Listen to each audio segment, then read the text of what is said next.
President Biden's staff does while he's speaking with reporters? Well, it seems some actually mute him or turn off the TV entirely because they are so afraid that he will make a gaffe or veer off message. Hey, I would be too.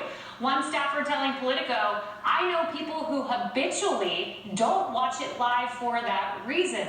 And here are some of the president's cringeworthy moments from just the last 24 hours.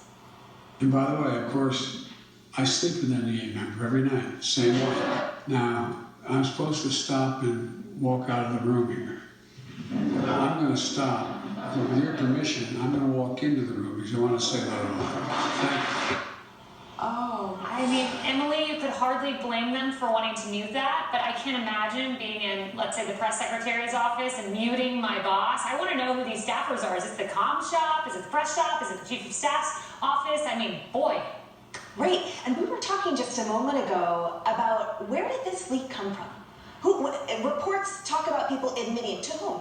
Who is putting this out there in the media and why? And I think that's the bigger question because of course we all put him on mute. But I think the question is why are we learning that his staffers are? Sorry, did I say that? It's our job to watch. Mute now. But that's interesting. So we should come clean and be transparent.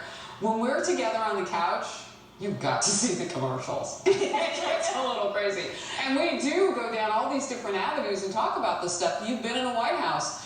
Leaking is not a good thing. Obama went after his. Like his staff was told. Yeah, no doubt about it. But we haven't had leakers in the Biden White House until just recently. It's like all of a sudden everything's crumbling and they're leaking. Also, now I know I don't hear noise coming out of Emily's office. She's muting President Biden all day. I don't blame you. And here is, I'm going to play this soundbite and get your thoughts. Here are two recent Biden gaffes, again, within the last 48 hours. You know, looks like a tornado, they don't call them that anymore, that hit the crops and wetlands in the middle of the country. Have zero emissions, net emissions by 2050. By 2020, make sure all our electricity is zero emissions. So retroactively, we are going to enforce emissions. We're going to enforce it for 2020. Can't wait to see how we do that. Yeah, I mean, flashback in time, if we're doing that, there are a few years, like when I met my husband and we were dating, can we go back to those years? Does he have a transporter machine?